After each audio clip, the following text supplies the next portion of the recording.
Makikita nga natin na patuloy ang kumikilos dito sa Visayas area ang tinatayang sentro ng bagyong si Opong at kaninang alas 10 ito ay nasa may bandang coastal waters na ng Ferrol, Romblon. Taglay ni Opong ang lakas ng hangin na umabot hanggang 110 kilometers per hour malapit sa gitna nito at ang pagbugso ng hangin naabot ng hanggang 150 kilometers per hour. Sa ngayon kumikilos ito sa direksyong Pakanluran sa bilis na 35 kilometers per hour. At mapapansin din natin yung malawak na kaulapan nito umaabot hanggang sa ilang bahagi ng Northern Luzon, nakararaming bahagi nga ng Southern Luzon, buong Visayas at ilang bahagi po ng Mindanao. Kaya't meron pa rin po tayong nakataas na mga tropical cyclone wind signal sa nakararaming bahagi ng ating bansa. Samantala dito naman sa kanlurang bahagi ng Visayas at Mindanao, pinag-iba yung habagat pa rin ang inaasahan natin na magdudulot ng mga pag-ulan. Makikita sa pinaka-latest forecast track ng bagyong si Opong na kagabi nga ay tumama dito sa may bandang Eastern Samar ang tinatayang sentro nito. Then kaninang madaling araw tumawid ng lalawigan ng Masbate at ngayong umaga nga tumama unang-una dito sa may bandang San Fernando, Romblon and then dito sa may bandang Alcantara, Romblon. At inaasahan nga natin sa pagitan ng alas 12 hanggang alas 2 ngayong hapon ay tatama naman ang sentro nito dito sa may bandang Oriental Mindoro, tatawid rin ng Mindoro Island hanggang sa tuluyan ng makalagpas ng landmass ng ating bansa. So pansinin po natin yung area probability anywhere dito sa Oriental Mindoro ay posibleng maglandfall itong bagyong si Opong, kaya dapat maging handa yung mga kababayan natin sa paglapit ng bagyong si Opong. At mapapansin nga natin bukas ng umaga alas 8 ay halos nasa northwestern boundary na ito ng ating area of responsibility, then posibleng lumabas ng ating PAR bago po makapananghali. So, pansinin natin, no, halos naging consistent, nakapaloob pa rin sa area probability naging pagkilos ng bagyo during the last 24 hours or so. At yun ang inaasahan natin, yung i-consider pa rin nating paghahanda sa mga kababayan natin dito nga sa may bandang Oriental Mindoro and the Occidental Mindoro area. Sa ngayon nakataas pa rin ng wind signal number 3 dito po sa mga lalawigan na naka-highlight ng orange. Mapapansin natin na nag-shift mula kahapon sa mga lalawigan sa silangang bahagi, napunta na po sa kanlurang bahagi dahil nga sa patuloy na pagkilos ng bagyong si Opong in the general direction towards the Mindoro provinces.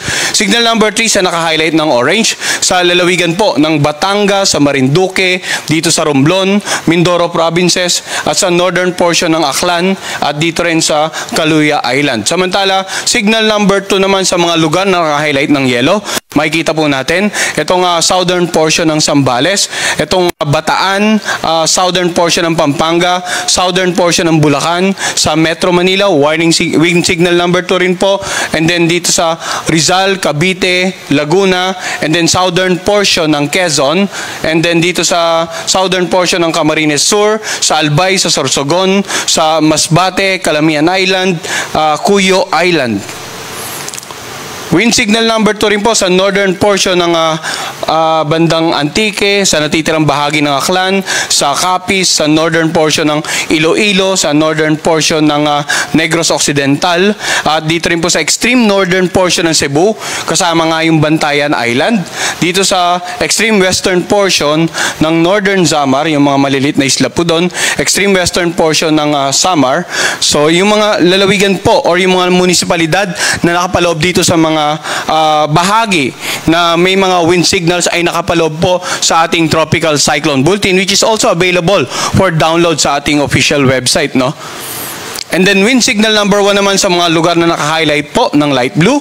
Dito nga sa Pangasinan, natitirang bahagi ng Zambales, sa Tarlac, Nueva Ecija, sa natitirang bahagi ng Pampanga at ng Bulacan, sa lalawigan ng dito sa natitirang bahagi ng Quezon kasama ang Pulilo Island, and then dito po sa Camarines Norte, natitirang bahagi ng Camarines Sur, sa Catanduanes, northern part ng Palawan. Wind signal number 1 din po sa natitirang bahagi naman ng Antique, ng Iloilo, ng Guimaras, ganun din sa northern portion ng Negros Oriental, northern central portion ng Cebu, northern portion of Bohol, dito po, natitirang bahagi ng northern Samar, natitirang bahagi ng Samar, yung buong eastern Samar, Biliran, Leyte, southern Leyte. And then kung babalikan po natin, no, yung mga nabanggit nating lugar na may wind signals number 3 and 2 makakaranas po ng masungit na panahon.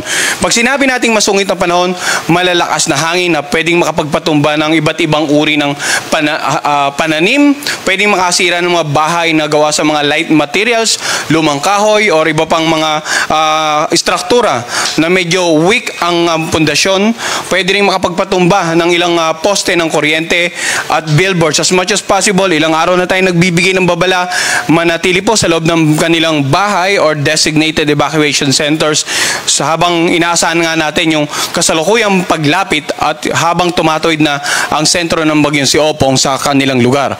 Ang mga pag-ulan naman mamaya hihimayin po natin sa ating rainfall forecast. So wag po silang malilito. Itong mga pinakita nating lugar na may wind signals, may color-coded, ang tropical cyclone wind signals ay babala po para sa malalakas na hangin na posibleng maranasan sa inyong lugar at kung ano ang magiging epekto nito. Samantala sa mga lugar na may wind signal number 1, asahan po ang katamtaman hanggang sa malakas na hangin, katamtaman hanggang sa maalong karagatan.